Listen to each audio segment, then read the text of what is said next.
Nos metemos ahora en otros temas de actualidad porque se viene trabajando en el análisis de si existió o no omisión del Estado en el femicidio de la joven Natalia Lagos, quien había realizado denuncias previas por violencia de género contra su agresor, que terminó quitándole la vida. ¿Cuáles deben ser los protocolos en estos casos? ¿Cómo debe haber sido la acción? Bueno, todo esto vamos a conversarlo con la doctora Alicia Deus, abogada especializada en violencia de género y corredactora de la Ley Integral de Violencia Basada en Género hacia las Mujeres. Bienvenida, doctora, ¿cómo anda? Gracias, buenos días. Bueno, en el caso de Natalia Lagos, que la verdad que cualquiera que lo mire le duele el corazón, ¿no?, al ver esto. ¿Hubo protocolos que no se aplicaron?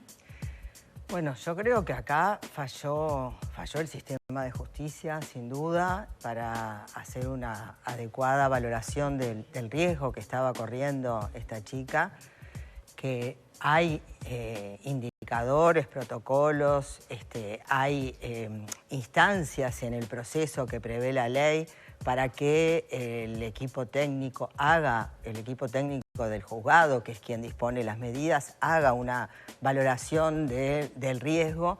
Acá aparentemente había antecedentes de este hombre de violencia doméstica anterior. Realmente sí, es medidas cautelares, ¿no? inaudito lo que sucedió. Falló el sistema de justicia. Todavía hay que ver si el Ministerio del Interior, que no comunicó al juzgado, etcétera.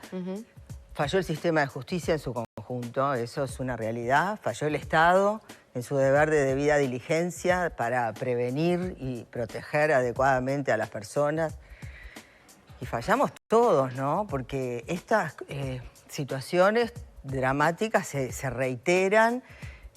Y después viene un tiempo en que no salta a la opinión pública algún hecho trágico como este, y entonces vuelve el discurso de que las mujeres hacen denuncias falsas, que solo con la palabra de las mujeres a los hombres los meten presos o los penalizan, y que la ley de violencia de género prioriza o viola el principio de igualdad de los varones y de las mujeres, y hasta que vuelve a suceder algo como esto, tan dramático, tan trágico, claro, tan injusto y tan innecesario. Una vida joven, se asesina una madre delante de sus hijas. Podía haberse prevenido con las normas y las herramientas con que hoy contamos, se podía haber prevenido perfectamente. Me parece interesante poder abordar esta temática desde ese lugar. ¿Cuáles son esos pasos que se deberían haber dado? En el caso que Natalia denunció, como denunció, haber sido víctima de violencia, de haber sufrido golpes, ella denuncia, y ahí ¿cómo debería actuar el Estado? ¿Cuáles son los mecanismos y los pasos que se deberían dar, teniendo en cuenta que había una persona, en este caso su expareja, que tenía esas medidas cautelares hacia otra expareja? Digo, hay un procedimiento legal de protección frente a las situaciones de violencia, donde frente a una denuncia, el juez tiene que adoptar primero las medidas más inmediatas, cuando hay un peligro inminente, convocar a una audiencia en las 72 horas y en el interín, o sea, dentro de esas 72 horas, tiene que haber un informe del equipo técnico del juzgado de valoración del riesgo. Hay riesgo bajo, riesgo medio, riesgo alto. ¿Qué no sucedió en este caso? Bueno, yo no conozco el expediente, la investigación, pero digo, era una situación, parece claramente, como para adoptar otras medidas y no simplemente una orden de no comunicación o no acercamiento. No es el primer caso donde se valora, después de que sucede, que hay un mal funcionamiento del sistema, ¿no?, con todas sus partes. En el trabajo que tú haces, Alicia, ¿dónde está principalmente la falla? ¿En el sistema que no tiene capacidad porque faltan recursos? Siempre hablamos de eso, para cumplir, por ejemplo, las 72 horas. ¿En la valoración de quien recibe la denuncia, que muchas veces es la policía, que si bien se ha capacitado, también hay falencias en ese sentido, de valorar que esa mujer está en riesgo y de, diligenciar rápidamente eso, por ejemplo, al juzgado competente? ¿Dónde está normalmente, en promedio, ¿dónde está la falla? ¿En la primera parte, en la segunda? En todas. Hay faltas de recursos, sin duda. Es una ley que todavía no se le han dado los recursos necesarios para una adecuada implementación y aplicación. Y todos lo vemos que de hecho no se cumple. No se cumple en el proceso de protección y no se cumple, la ley tiene 100 artículos prácticamente. Tiene todo un capítulo de lineamientos de política pública para todas las áreas del Estado, porque es obligación del Estado transversalizar la debida diligencia en todas las áreas. En el área educativa, este hombre es muy joven, y sin embargo, aparentemente su discurso era mía o la mato que porque pareciera mía. que no condice con por lo menos lo que se ha intentado transmitir en todos estos últimos años para la edad que tiene él, ¿no? Exactamente. Entonces, respondiendo a tu pregunta, ¿dónde falla el Estado? La ley hace mucho hincapié también en todas sus disposiciones en la especialización de los operadores. Y acá faltan recursos y falta especialización, capacitación, formación en la temática de la violencia que tiene sus características específicas. Entonces, si bien hay algunas instancias de formación o de capacitación, en general no hay una formación y una especialización y por tanto no hay una consideración justamente de cómo se da en ese fenómeno de la violencia, cuáles son las causas y cómo reprimirla, cómo controlarla adecuadamente, ¿no? Creo que fundamentalmente es eso, recursos humanos que sí no hay, o no hay los suficientes, pero tampoco hay formación adecuada. La experiencia, Alicia, señala que esto puede motivar a que las víctimas no se animen nuevamente a denunciar por temor a que tengan este trágico final, por ejemplo. Y bueno, puede suceder, sin duda.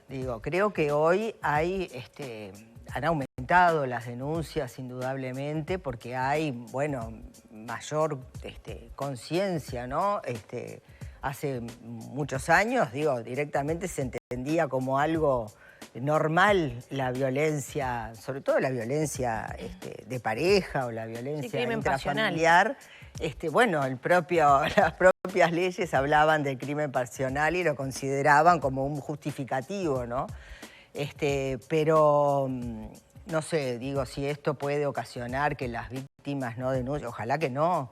Ojalá que esto, por el contrario, sea un impulso para que realmente se revean las malas prácticas, los protocolos, los indicadores, quiénes son los que atienden las situaciones y de qué forma se atienden, si se revisan los antecedentes, por ejemplo, porque eso es fundamental, ver el contexto de la situación, ¿no? Si hay antecedentes de violencia, que hay normativa, hay una acordada de la Suprema Corte de Justicia que releva todos esos indicadores y qué es lo que la policía debe transmitirle al juez y qué es lo que el juez debe relevar cuando va a adoptar una medida cautelar de protección. Claro, por ejemplo, en este caso, si ella concurrió a hacer la denuncia, ¿en el sistema puede advertir que a la persona que se está denunciando ya tiene antecedentes sobre este tema? Debería advertirlo, sí, sin duda, debería advertirlo. Debería advertirlo porque es un elemento fundamental para valorar el riesgo que está corriendo la persona que está denunciando nuevamente, ¿no? Es central. Si hay armas en el entorno, hay una serie de consideraciones. Si hay drogas, etcétera, y pensar en situaciones donde al sentirse tan desprotegida tenía que estar permanentemente acompañada, incluso en lo que sucedió, se ve que apuñala a un amigo que la estaba cuidando. Es terrible. Es terrible. Para esa persona, ¿cómo vive? ¿Con miedo? ¿Siempre alguien dependiendo de ella?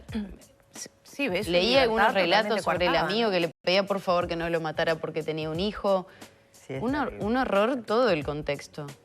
Terrible, terrible. Pero lamentablemente no es el primer caso que sucede sucede, terrible. Lo que pasa es que cuando se dan todos estos extremos, bueno, salta la opinión pública y todos realmente nos horrorizamos y vemos que... Sí, todos nos horrorizamos y señalamos al agresor como un monstruo que Claro. está detrás de una línea que marcamos, los ciudadanos de bien de los otros, ¿no?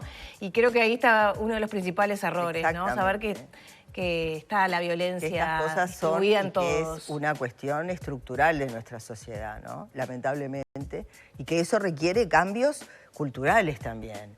Y por eso no es solamente la protección, sin duda que la protección es fundamental ante cualquier hecho de estos, pero sí buscar a través de una política pública orientada a erradicar la violencia en todos los ámbitos, en el educativo fundamentalmente, ¿no? En este caso puntual, entonces, en tu opinión como profesional, ¿cabe responsabilidad del Estado por omisiones? Y yo entiendo que sin haberme interiorizado personalmente del hecho concreto, porque no soy abogada de la familia, pero sin duda que es obvio que hubo omisiones. Porque, digo, si tenía antecedentes de otro hecho de violencia, si ella fue a denunciar reiteradamente, tendrían que haberse adoptado otras medidas que realmente fueran por ejemplo, de ¿cuáles? prevención del ¿Tobillera, riesgo. Y bueno, por ejemplo, tobillera, por ejemplo, privarlo de libertad, digo. O sea, hay situaciones extremas que requieren también respuestas extremas, ¿no? Digo, pero la tobillera es una... Y bueno, es una herramienta que ha dado bastante resultado porque creo que no ha habido ningún femicidio cuando hay puesto una tobillera. Hasta donde yo sé, no tengo claro el dato, pero creo que no. ¿La falta de recursos es un factor que incide en todas estas políticas que estamos hablando? Sin duda que incide la falta de recursos que nunca se le han dado a la ley y eso es una evidencia de la relevancia o la trascendencia que el sistema político, que es en definitiva quienes disponen los recursos, le dan a este tema, ¿no? A la violencia basada en género hacia las mujeres. Lamentablemente es así, no se le han dado recursos y yo insisto en lo que decía recién, que creo que la formación y la especialización de los recursos también es central. También es central, porque es una violencia que tiene sus especificidades y que por lo tanto las respuestas también tienen que ser específicas para este tipo de violencia. Bueno, pero el Ministerio del Interior instaló una unidad específica, se han dado capacitaciones, se ha invertido, no fue suficiente. Bueno, aparentemente no. Es solo un gesto, digamos, para mostrar que se hace algo y no.